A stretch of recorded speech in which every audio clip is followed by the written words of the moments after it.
Thanks so much for that nice introduction and also for inviting me. I'm going to be talking about the SAXS at SSRL, and it's in part a little bit of uncharted territory for me because I've actually never talked about the material science SAXS at SSRL. But so bear with me. I asked my colleagues; they provided me with a couple of slides, and so I'll be going through them. And also, they coached me a little bit on like what to say, whatever. So anyway, SAXS at SSRL. So everybody, well, hopefully knows Stanford Synchrotron radiation light source is located at SLAC in California on the peninsula. And there are actually two beamlines they are dedicated to SAXS. One is beamline 1415 that is focusing on material science SAXS, and then beamline 42, which is the biological SAXS, which I'm actually taking care of, or I'm responsible for. So you see here, well, our glamour shot of the synchrotron, and then the beamline layout. The ring itself runs about 30 beamlines, and has been upgraded in 2004 to basically a third generation 500 milliamp 3 giga EV storage ring. And we have, as pretty much all the DOE laboratories, I guess, run something around 5,000 user hours a year on a typically 9-month run cycle with a 3-month shutdown most of the time. So as some of them people here would probably be interested in, like, how do you actually access those beamlines before I get into the technical details of it. So there are basically two proposal mechanisms that we are offering. There's one, a general user proposal, which is about a 3-page document that you need to submit. And then there's a rapid access proposal. Now there are pros and cons for both of it. The general user proposal is nice because it actually gives you access to the beamlines for about a period of 2 years with a potential extension of 1 year. It has 3 deadlines to submit in May, August, and November. And the big problem there is, or like one of the not so nice things about it is it takes a long time basically to get it reviewed and then be that you are eligible for beam time. For this reason, we also have rapid access proposals. When you have smaller projects or need beam time quickly, you can submit rapid access proposals. Those are typically very short, about a page or half a page, stating the scientific background and intention. And you might be able to get then 1 day or 2 days of beam time in a relatively quick turnaround time of typically a few weeks. Both of these proposals are obviously peer reviewed, and so you get rated based on your scientific merit, and then accordingly you will be awarded beam time if available. So getting this out of the way, now the more fun part of it. Talking first about my beamline 42. It is a wiggler beamline. We're sitting on the central fan of the wiggler. It's focused onto the detector. We have 2 different monochromators, one for a higher resolution, which gives about 10 to the 12 photons. And then we can put in a multi-layer monochromator that boosts the flux by about a factor of typically 20. We have recently acquired an optional KB system that we can put inside the hatch for compressing the beam further down. That is currently still a little bit in commissioning, somewhere in between commissioning and real deployment. Yeah, it'll be used for more microfluidic type of applications that I will not be talking about today. Our energy range is typically about 8 to 17. 17 is sort of like the cutoff due to the mirror. We have 2 detectors, typically 2 SAXS detectors. Most of the time we use the Pilatus 1M. We do also have an older CCD camera that is sometimes used due to the variable pixel size and also because there are no gaps. Some people still don't like the gaps.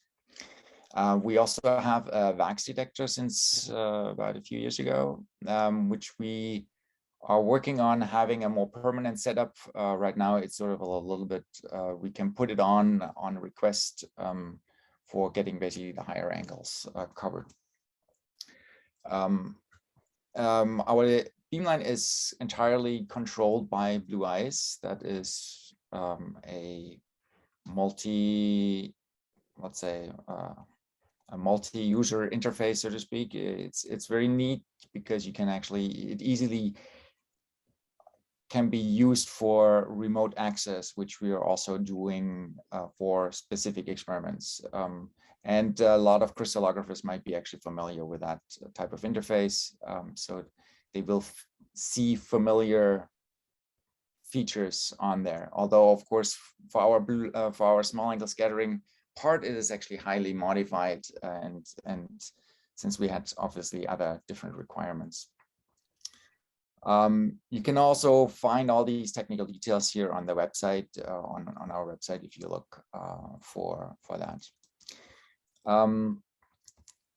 Oh yeah, on the image here itself, you see basically the beam comes in from the right, sample sits there. Flight path is, we can change it in 7 discrete distances from about 0.2 to 3.5 meters.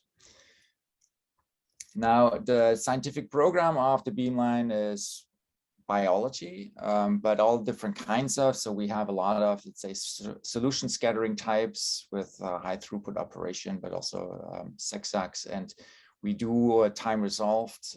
We have a good part of it is a lipid or more complex systems, typically come in where people typically bring, I don't know, capillaries or other sample containers. We do a little bit of fiber diffraction and some lipid diffraction. And recently we have also actually developed a SAXS tomography setup for a specific user that can be used now also for other people. And actually some user even like use only our beam for doing footprinting stuff. Basically they don't use our detectors, they just basically use the beam and damage their samples and then take it home and do mass spec on it. You see here the 4 people, those are my colleagues and myself who run the beamline, and we are obviously also very happy to, if you contact us, to help you out with whatever you want to do, need to do, or just basically, it's typically we're fairly open if you have any kind of like new ideas or you need a specific setup to then approach us and we'll try to make it work. Now, going through a few of the specific sample environments that we are actually offering as a standard sample environments. The one thing is, well, our biggest workhorse probably is the high throughput data collection, where we are basically having a small pipetting robot. It's actually a home built device that sort of like takes samples and pipettes it into a stationary capillary that is then sort of like, and the sample is then moved inside the capillary while we're doing X-ray exposures. It basically does everything from, let's say, putting a sample in there, doing the measurement, taking the buffer, taking the sample, and wash the capillary in between, and all that. And so we typically need about 15 to 30 microliters of sample for each shot. And the sample is normally provided in either 96 well plates or with PCR tubes to the robot. Now, this can be run somewhat in remote access or in person at the beamline, depending on what you want to do. And we just recently also got a robotic plate changer that we can actually exchange those 96 well plates automatically. Up to 4 plates you could basically place there and then run through those 4 plates automatically. I put a few scientific examples on there. So in terms of the program, it's obviously, let's say, larger protein complexes. We have some lipid people who like to work on these lipids. These are actually interesting lipids. They're like from a specific archaea organism that actually shows, like, it has these ladder kind of chains at the very center, which then looking at the structure of it, actually you find that instead of like having a big trough in the middle, which normal phospholipids do or normal lipids do, they actually have a rather flat electron density profile there. And then another interesting application that worked basically with the auto sampler here is these they call them scattering interferometry, because they put basically two gold particles at the end of the, in this case, RNA molecules. And then basically they look at the interference between those. And by that, they can actually very accurately measure the distance between them and also look at distributions of those distances and find basically changes when you in the folding when under different conditions, in this case for the RNA. So that was actually also the same technique has actually also been applied for proteins, and also for measuring the DNA length of specifically, well, of specific numbers of base pairs, basically. The other big experimental environment that we are having, or that's often used, is our like chromatography coupled SAXS. We have right now 2 HPLC experiments, so we can sort of like switch them. We can basically prepare stuff on one and then switch them easily into the other, or we run basically only on one. They are, or one of them at least right now, is very highly optimized for a high resolution mode. And you can see here, so for example, this is a BSA run where you can very clearly, let's say, separate the dimer from the monomer, basically completely down to the baseline, and then only the monomer. So it's highly optimized in terms of the internal flow paths, and also in terms of the delay between the X-ray and the UV. As you can see, for example, here the X-ray intensity peak completely overlays. I mean, there's basically no dilution or loss in terms of chromatographic resolution on this machine right now. It can be coupled to a light scattering, and we also have a refractive index a machine that we can hook up to it. It's normally not hooked up because then actually that interferes somewhat with that resolution. And most of the time people would probably run that on a separate, in a separate run, if you really want to do the light scattering. Otherwise you're sort of like compromising then somewhat your SAXS resolution, or your resolution, your chromatographic resolution at the SAXS interaction point. Again, several recent applications, either with, most of the time you would run obviously chromatography coupled SAXS if you have issues with sample preparation in terms of avoiding aggregates or making sure that you have actually a clean sample. Not going into too much detail on that. Another interesting thing that we just recently sort of like more or less finished, and also had a nice publication that just got accepted actually, is sort of like a flow cell for sub-zero temperatures, where you can basically go into the supercooled regime. That is interesting for cold denatured, or for if you look into cold denaturing things. And in this case, basically there was a specifically designed protein that was supposed to cold denature, and using the SAXS, actually we found that it not only denatured, but it also actually dimerized when it's getting cold, and it was actually reversible. So you heat it up again and you get your normal protein back.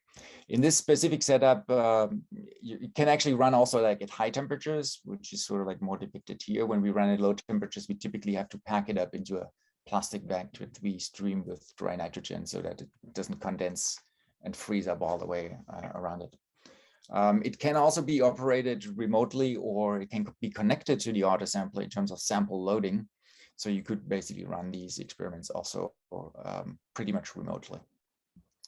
Sample requirements here is about similar, 10 to 20 microliters. Actually, in this case, you probably want to go to very low volumes because, well, the larger your volume, the easier your sample freezes when you are at below 0 temperatures. But it actually, as I said, you can run this semi-automatically. In this case, semi-automatic because you have to make sure that if you work with very small sample amounts, that you have them in the beam correctly and they're not slipping out while you're cooling down. Another one, what we like to do, application-wise, it's a little bit more limited because most people can't provide enough sample for it, but time-resolved scattering, typically right now with stop flow, what we're doing. We worked on, since we're actually always like, we get this very often that people are saying, well, they would like to do small, like time-resolved stuff, but they can't provide enough sample for a normal stop flow experiment. So we have put in some work and some development in terms of trying to get the volume down. Right now we can do sort of like about 50 microliters. We probably rather work with 75 microliters per shot. But what we did is basically we sort of like intercepted some flow lines and rerouted those a little bit to optimize for that. That also allows us actually to, we can eliminate sort of like a the internal priming of the whole volumes of the stop flow machine. And it has been used in several nice applications, actually. Most recently, in terms of like we looked at sort of like in a kind of like crystallization experiment of like bacterial surface layers to show basically or to look at the kinetics of that. Okay, then going away from a solution scattering, obviously we have probably about one third of our users or of our user activity is within that field of, let's say, lipid complex system, lipid DNA, lipid protein. And most of those people actually come with, like, say, single capillaries. And so we recently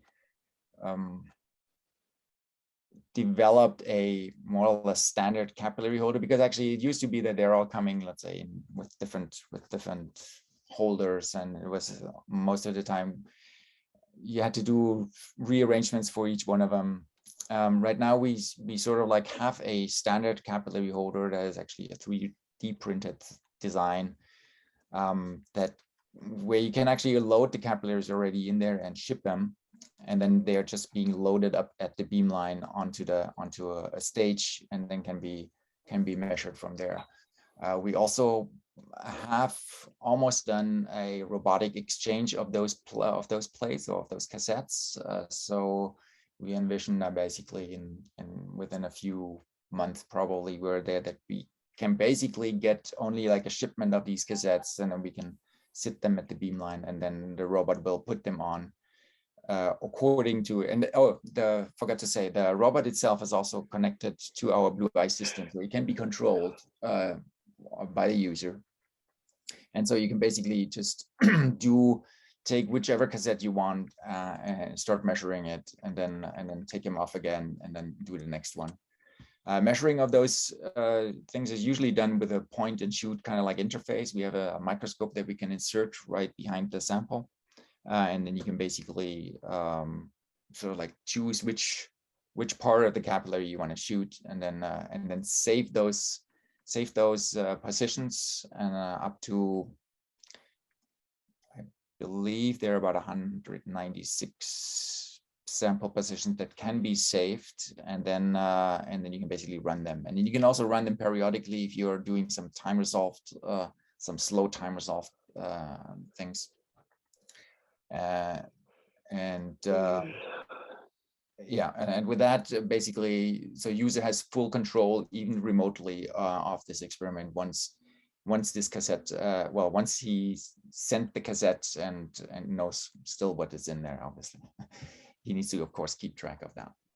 For that, actually, we do have like a little labeling thing that we're trying to develop in terms of like getting at least some basic information of what's inside. so that can be then checked afterwards. Also, those are sort of like things that people would be using that for most of the time. So like some kind of like lipid interaction with peptides. An interesting thing here, basically, it's like it's a neuropeptide that shows very similar interactions, excuse me, with the lipids, like as like normal yeah,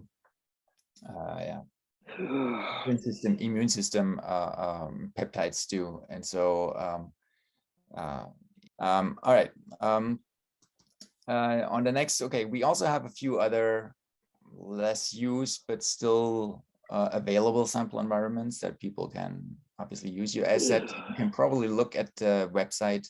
You'll find most of that online. And then also we are happy to help you out if you have specific needs or if you have specific ideas. One could either develop that together, or you can bring your own sample environment, and we'll try to make it work as long as it fits inside like inside the hutch and basically in between, let's say, our space that we can provide. Now briefly, again, the beamline itself is fully controlled by Blue Ice. That's sort of like our user interface, which, as I mentioned, can easily be used also remotely. And we typically, for each sample environment, we actually have a different tab. So each sample environment sort of like will get a dedicated tab to it. So in this case, or this is for like the auto sample, or this is for the HPLC, or like the SEC-SAXS experiment. And the other ones, basically, you, so once you are having one sample environment, you basically work on one tab that has basically all the handles that you need to work on that. Then most of the sample environments, or most of the experiments, they also can be connected to a data reduction and analysis pipeline. It's most extensive for the solution scattering part, where we sort of like take out of Blue Ice directly, sort of like it'll be integrated, background subtracted. We'll look into radiation damage, whether there's any visible signs of it, and we checked actually the ones that are not considered to be good, and then we run them through several of the access programs in terms of like getting a Kratky blood, doing a Guinea analysis on it, doing a P of R. Most of it, obviously, in this case, is somewhat preliminary, and we urge the users always to sort of like look into it, particularly if there's something maybe interesting, maybe it's just like a flaw, or yeah, just basically to be able, but it's useful to be able to look at while you're doing the measurement to see whether things are going the right direction, and also basically you get an initial impression of like, yeah, how your data actually looks like, and maybe whether you need to change something in the data collection protocol or something. So it should give you basically hints of that, and for that it's most useful actually, and people really like that actually, because it immediately after the measurement is done, you'll sort of like get a rundown of, okay, what happened, so to speak. So with that, actually, that is sort of like what I wanted to talk about our BioSAXS beamline. So now the next few slides are going to be about the material science side, and bear with me if I say hopefully nothing wrong. So the beamline 1.5, that's sort of like the material science beamline. It's has a SAXS-VAXS. Well, okay, you can either run it in SAXS mode or in VAXS mode or in simultaneous SAXS-VAXS mode, similar to what we are trying to get at the BioSAXS beamline. Energy range is similar, slightly less, up to 16 kV. It's a bending magnet beamline, and it, in terms of user community, actually, it focuses a lot on well, catalysis, nanomaterials, and a lot of it is sort of like in well, in operando, like in situ kind of measurements. So they also obviously provide several different sample environments for specific experiments where they have then also other like additional features on it. Just generally, like they do look, for example, in grazing incidence for G-SAXS and G-VAX for thin film applications. There's also, let's say, a lot of activity in, as said, operando studies where they're trying to do in situ growth of nanoparticles, and also trying to basically explore the parameter fields by intelligent methods in terms of like how to basically optimize growth parameters to the best to get your desired outcome, basically. There is a lot of polymer stuff being done there. In this case, also here, the deconstruction of polymers. There is a large interest basically in like how can you deconstruct polymers to potentially recycle the material and maybe upcycle that rather than sort of like putting it to waste. And so there's a lot of activity in that region there, or in that field. And finally, there's also obviously they have their own visualization and analysis software that is relatively quick. Not quite sure whether it needs actually lots of user input, but it basically you can you can do anything like or the whole steps basically from looking at the detector images to let's say like reordering it in queue space and then integrating it time-wise, and that is just a recent development, but it's basically fully deployed, and obviously contact them basically if you have any questions about that. So, and with that, I'm actually already at the end of it. I thank you. I hope I gave you a good overview of like what's there at SSRL, and I'd be more than happy to take any questions if you have.